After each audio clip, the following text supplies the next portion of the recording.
Hallo ihr Lieben, endlich ist es wieder soweit. Der Sommer ist vorbei und die Häkelnadel ruft. Heute häkeln wir ein ovales Körbchen mit Holzboden miteinander. Viel Spaß! Wir brauchen natürlich einen Holzboden. Meiner ist 20 cm lang und 10 cm breit. Bestellt habe ich diesen auf Etsy. Dann brauchen wir ein passendes Garn. Ich nehme dazu eine 5 mm Baumwollkordel. Ich nehme jetzt 3 verschiedene Farben für diesen Korb. Wir brauchen nicht so viel Garn. Die genaue Meteranzahl, was ich jetzt gebraucht habe, schreibe ich euch unten nochmal in die Infobox mit rein. Man kann immer ganz gut so ein paar Reste verwerten, zum Beispiel für die Abschlusskante oben. Dann brauchen wir eine Schere, eine passende Häkelnadel zum Garn. Ich nehme jetzt die Nummer 7 und für den Anfang eine kleinere.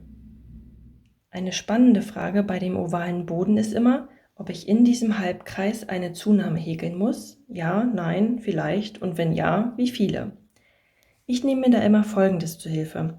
Ich nehme so ein Plattset, was ich aus dem gleichen Garn gehäkelt habe, was ich jetzt gleich verwenden möchte, und schaue einfach, auf welchen Kreis diese Rundung am besten passt.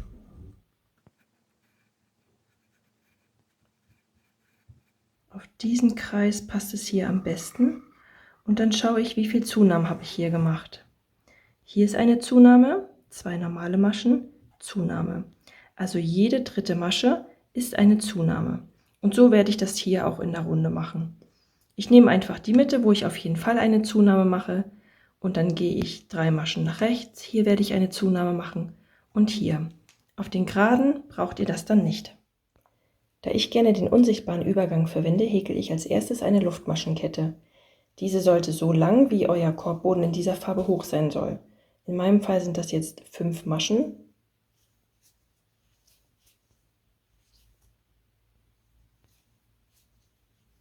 Dann mache ich noch eine Masche mehr, gleich für die Anfangsrunde. Da häkeln wir eine Runde Kettmaschen. Und dann gebe ich hier einfach noch ein bisschen Faden dazu, den ich dann am Ende zum Vernähen brauche. Dann nehmt ihr euch euren Boden, geht mit eurer Häkelnadel hindurch, wenn die durchpasst. Ansonsten könnt ihr euch auch eine kleinere nehmen. Holt euch den Faden durch. Und jetzt nehmt ihr euch gleich den langen Faden, geht ins nächste Loch, nehmt euch den langen Faden und zieht den durch diese Schlaufe hier hindurch.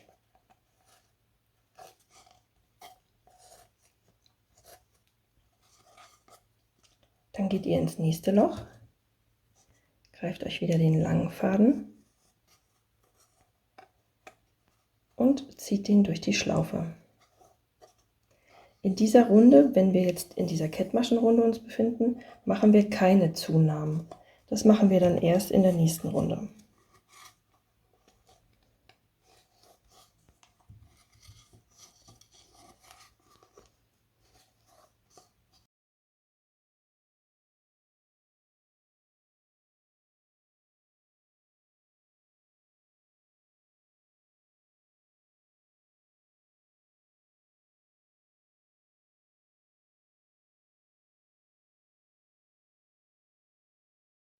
Ich bin gleich im letzten Loch angekommen.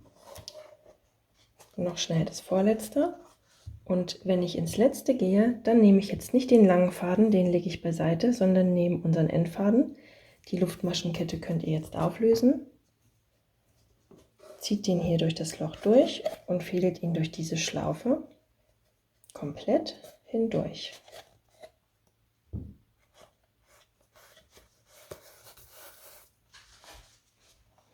So, dann könnt ihr die erste Schlaufe hier noch mal ein bisschen fester ziehen. Jetzt geht ihr mit einer kleineren Häkelnadel durch diese erste Schlaufe hindurch.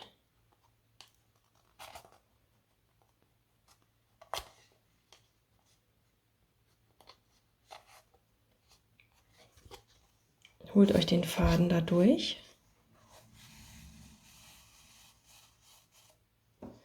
Und der Faden muss jetzt hier durch zurückgehäkelt werden. Da geht ihr mit eurer Häkelnadel von der anderen Seite durch dieses Loch hier durch. Und so, dass ihr in dieser Schlaufe in der Mitte hier rauskommt. Holt euch euren Faden und fädelt den hier durch. Von dieser Seite sieht es jetzt so aus. Und von dieser Seite haben wir jetzt einen nahtlosen Übergang geschaffen. Jetzt häkeln wir eine Reihe feste Maschen. Wir beginnen in der Masche, wo unser Endfaden rauskommt. Hier stecht ihr ein, genau in die Mitte dieser Masche und oberhalb dieses Fadens, der aus der anderen Masche kommt. Hier kommt ihr raus. Den Endfaden legt ihr euch rechts beiseite und holt euch jetzt den langen Faden. Diesen zieht ihr hier hindurch und häkelt eine feste Masche. Dann geht ihr ins nächste Loch, Faden holen und eine feste Masche häkeln. Wir wollten ja in der Mitte eine Verdopplung machen und dann in jeder dritten. 1, 2, 3, das wäre also hier. Also machen wir jetzt hier noch eine feste Masche und ins nächste Loch häkeln wir dann 2.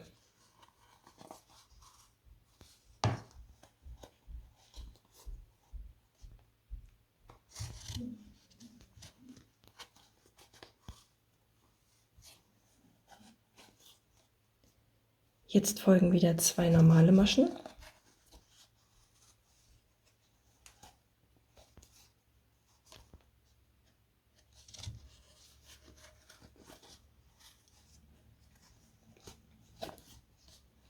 Und in die Mitte häkeln wir wieder 2.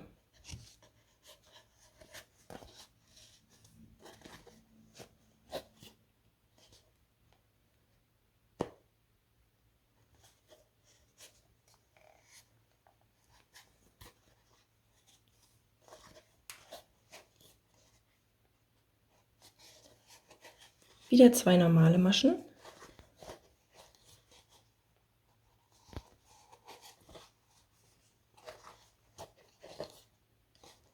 Und nun folgen 2.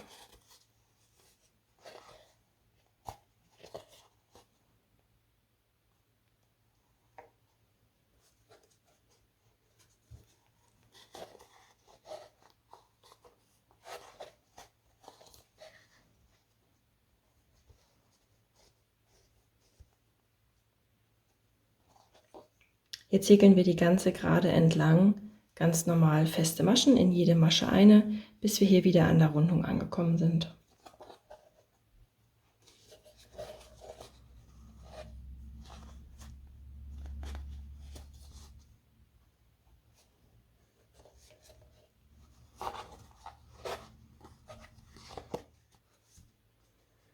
Wenn ihr einen sehr großen ovalen Korb habt, zum Beispiel bei einem Moses-Korb, so für Babys, dann kann es auch sein, dass ihr in der Runde hier gar keine Zunahmen machen müsst. Ihr könnt es auch so ein bisschen nach Gefühl machen. Wenn ihr jetzt hier an der Geraden häkelt, dann seht ihr ja, dass die Masche immer genau senkrecht nach oben geht. Wenn dann in der Rundung die Masche so ein bisschen nach rechts geht, dann wisst ihr, es ist Zeit für eine Zunahme. Wir zählen jetzt hier wieder aus der Mitte unsere dritte Masche, die hier werden wir 2 Maschen reinhäkeln.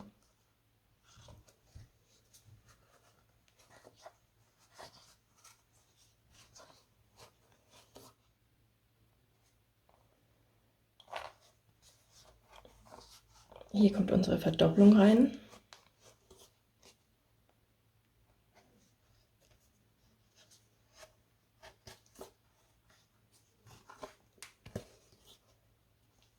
Dann folgen wieder in die nächsten beiden Maschen 2 normale feste Maschen.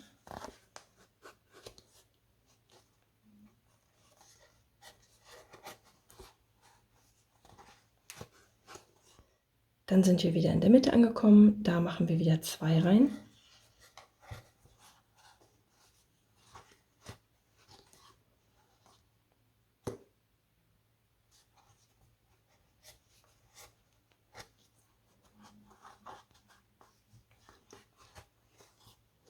Jetzt folgen wieder 2 ganz normale feste Maschen und in die dritte häkeln wir wieder 2.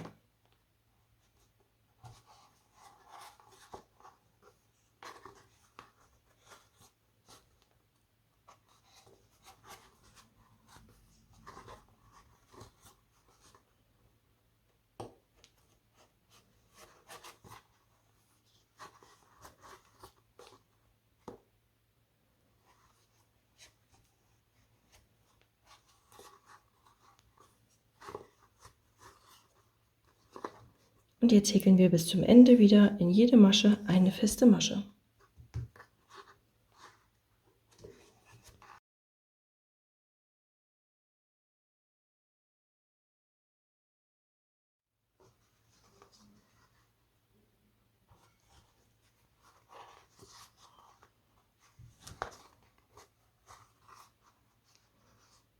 In die letzte Masche stechen wir ein, holen uns den langen Faden durch. Jetzt legen wir den langen Faden beiseite und nehmen uns den Endfaden. Fädeln diesen durch die beiden Schlaufen hier hindurch. Jetzt gehen wir durch unsere erste Masche hier oben von hinten durch, holen uns den Endfaden, fädeln den hier komplett durch. Und jetzt gehen wir durch diese Masche hier zurück von der anderen Seite durch diese querliegende Masche und durch diese Masche.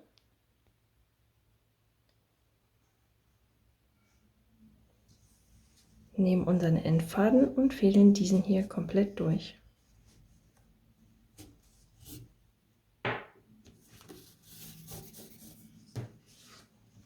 Alles schön festziehen und dann sind wir mit der Reihe auch schon fertig und jetzt können wir beginnen, in die Höhe zu häkeln. So sieht das Ganze jetzt aus. Diese Seite ist die Unterseite des Korbes. Ihr dreht das Ganze jetzt rum. Um in die Höhe zu häkeln, stechen wir jetzt in dieses hintere Maschenglied ein und auch in diesen querliegenden Faden dahinter. Wir beginnen in dieser Reihe wieder, wo der Endfaden rauskommt. Also ihr sticht hier hindurch, genau in die Mitte und auch durch den querliegenden Faden dahinter. Den Endfaden legt ihr euch immer rechts beiseite. Nehmt euch jetzt den langen Faden, zieht diesen hier hindurch und häkelt eine feste Masche. Somit bekommt ihr jetzt hier unten eine schöne Kante. Dann geht ihr in die nächste Masche, in die Mitte einstechen, durch den hinteren Faden hier auch durch.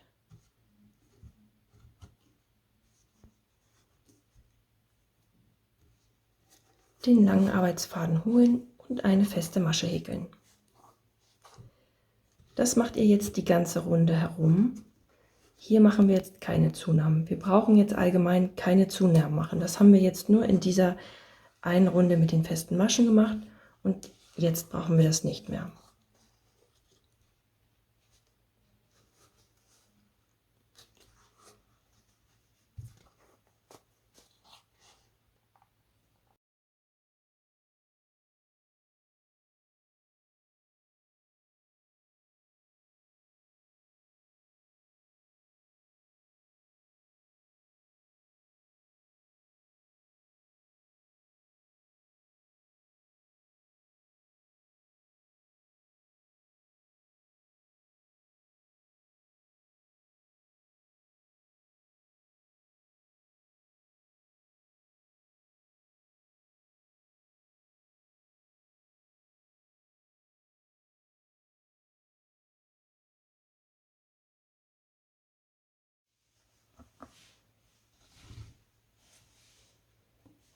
Diesen unsichtbaren Übergang, den müsst ihr nicht unbedingt verwenden.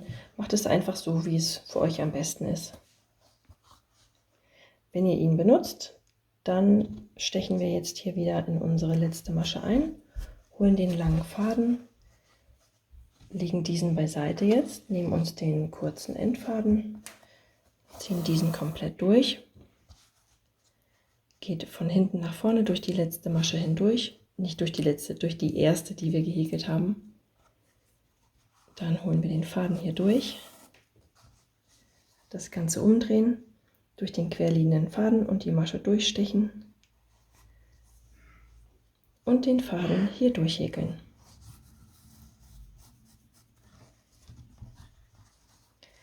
Alles schön festziehen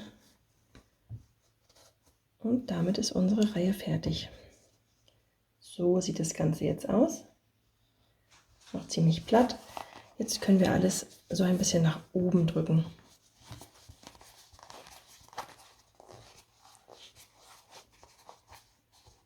Die Grundlage ist jetzt fertig. Hier unten seht ihr die schöne Kante. Und ich möchte den Korb jetzt im Strickstil häkeln, weil die Wände dann richtig schön fest werden. Ihr könnt es natürlich auch mit einem anderen Muster machen, völlig egal, wie es euch gefällt. Ihr startet immer in dieser Reihe, wo der Endfaden rauskommt und sticht hier zwischen, unterhalb dieser Masche. Hier sticht ihr rein. Mit dieser dunklen Farbe sieht man es leider nicht so ganz gut. Ich habe den Strickstil auch schon mal in einem anderen Video erklärt. Das verlinke ich euch nochmal, damit ihr das vielleicht nochmal besser versteht. Eine feste Masche häkeln und dann in die nächste Masche gehen. Feste Masche und in die nächste. Das macht ihr die komplette Runde rum. So viele Reihen nach oben, wie ihr möchtet. Ich mache jetzt noch, wenn diese Runde fertig ist, noch 3 weitere, dass ich insgesamt 5 Reihen habe. Mit den 5 Reihen bin ich jetzt fertig. Ich zeige euch einmal noch hier den Abschluss und dann wird es Zeit für die nächste Farbe. Das hier war übrigens die Farbe Peak Oak Blue. Jetzt nehme ich hier wieder den kurzen. So viel ist davon noch übrig, also haben wir gut abgemessen am Anfang.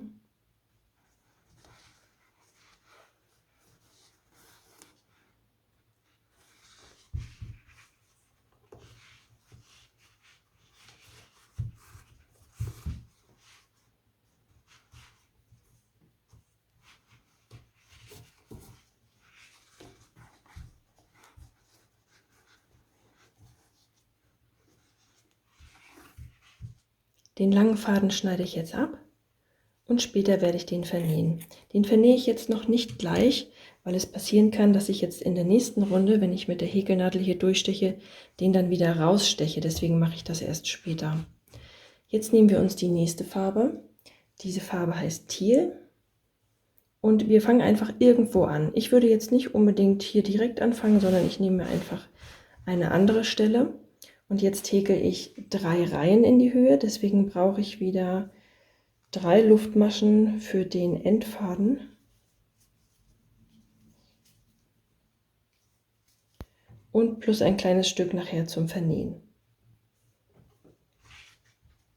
Ich fange einfach irgendwo an, gehe in meine Masche, ziehe mir den Faden durch, nehme den langen Faden und häkel eine feste Masche. So sieht das Ganze jetzt aus.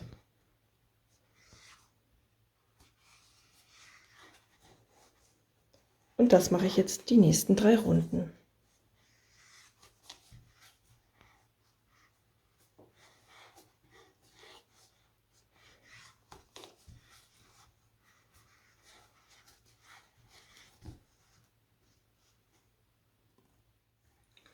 Jetzt komme ich hier gleich an der Stelle vorbei, wo unsere Runde in der Vorrunde geendet ist.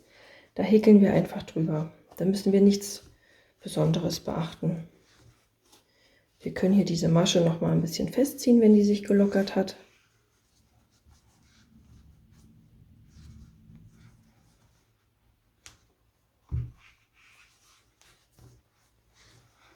Und den Faden hier unten, den lasst ihr einfach da hängen bis zum späteren Vernähen.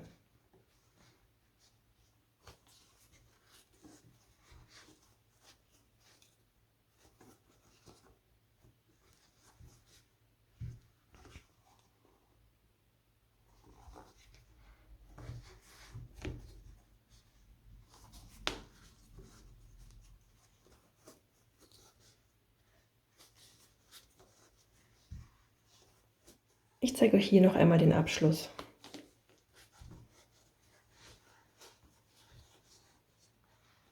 In die letzte Masche einstechen, den langen Faden holen, den langen beiseite legen, den kurzen Faden holen, Luftmaschenkette auflösen, den kurzen Faden komplett hindurchziehen, ins erste Glied einstechen von hinten nach vorne, den Faden durchholen,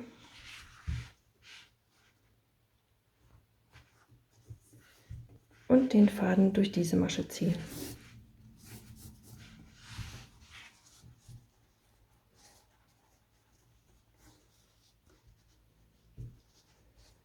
Noch 2 Reihen und dann sehen wir uns wieder. Die dritte Reihe ist jetzt fertig und nun kommt schon unsere Abschlusskante. Dafür nehme ich jetzt die Farbe Natural, lasse mir wieder so ein kleines Stück, einen runden Abschluss muss ich noch machen, dann machen wir eine Kettmaschenreihe, bisschen zum Vernähen, also die Länge des Korbes ungefähr könnt ihr lassen. Und ich würde jetzt an der Seite starten. Wenn ihr diesen Abschluss jetzt nicht so ganz perfekt hinbekommt, nachher mit dieser Kettmaschenreihe, dann seht ihr das nicht, wenn euer Körbchen so von vorne steht. Wenn es jetzt hier hinten irgendwo wäre, könnte es sein, dass ihr da immer drauf guckt. Und wenn es jetzt hier so an der Seite ist, dann fällt das nicht so doll auf. Deswegen mache ich das so. Das könnt ihr machen, wie ihr möchtet. Jetzt machen wir noch eine Reihe feste Maschen und dann kommt die Kettmaschenreihe.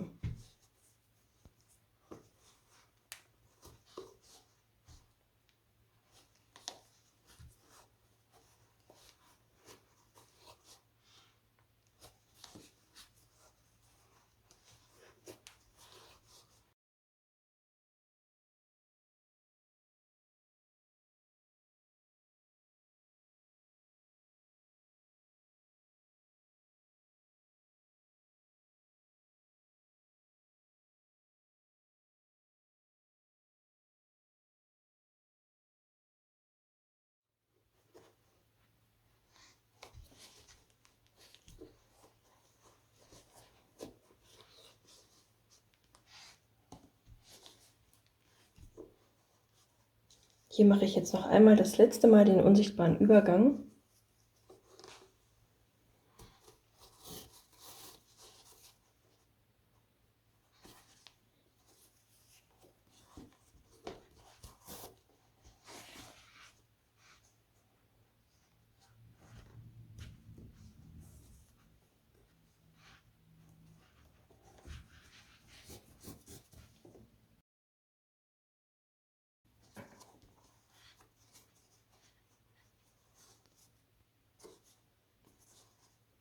Und jetzt häkeln wir noch eine Reihe Kettmaschen. Für die letzte Reihe Kettmaschen habt ihr verschiedene Möglichkeiten, das zu häkeln. Entweder geht ihr durch beide Glieder hier hindurch, dann sieht die ganze Reihe dann am Ende so aus.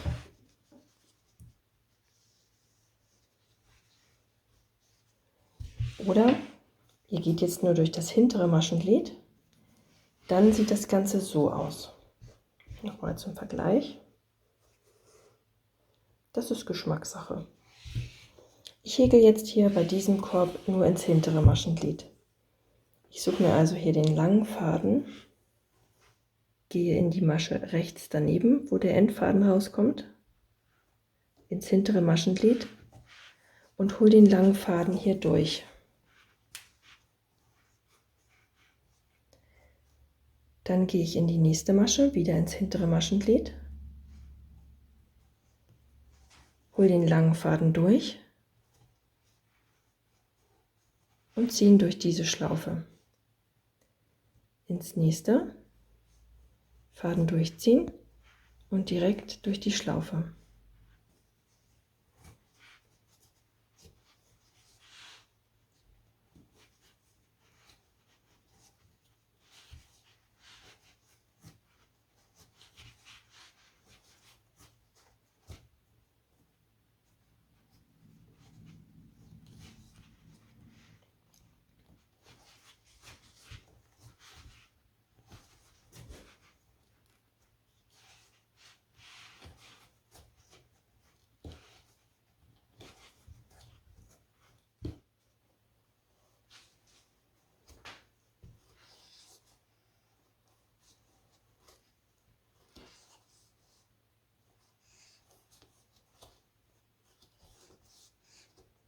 Hier seht ihr jetzt die erste Masche, wo wir gestartet sind. Da häkeln wir jetzt nicht nochmal rein. Das hier ist jetzt die letzte Masche, in die wir häkeln. Und dann könnt ihr euren Faden auch schon abschneiden.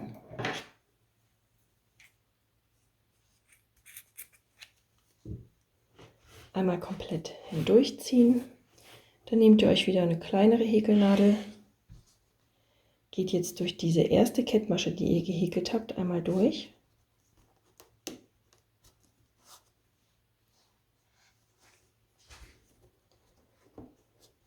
Fädelt euren Faden hier hindurch. Und jetzt müsst ihr genau gucken, wo ihr hier durch müsst. Da, wo der Faden rauskommt, da müsst ihr auch wieder durch.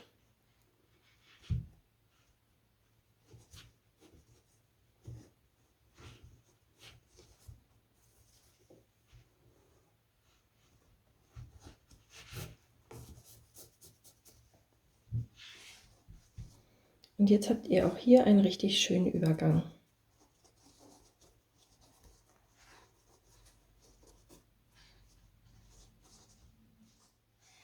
Jetzt müsst ihr nur noch die Fäden vernähen und mein Körbchen bekommt dann noch ein Handmade-Schild. So ihr Lieben, für heute sind wir dann fertig. Ich hoffe, euer Körbchen ist genauso schön geworden wie meiner. Schreibt mir doch gerne mal in die Kommentare, welche Farbkombi ihr genommen habt oder ob ihr das lieber einfarbig mögt. Wenn ihr wollt, abonniert den Kanal, um keine weiteren Häkelprojekte zu verpassen.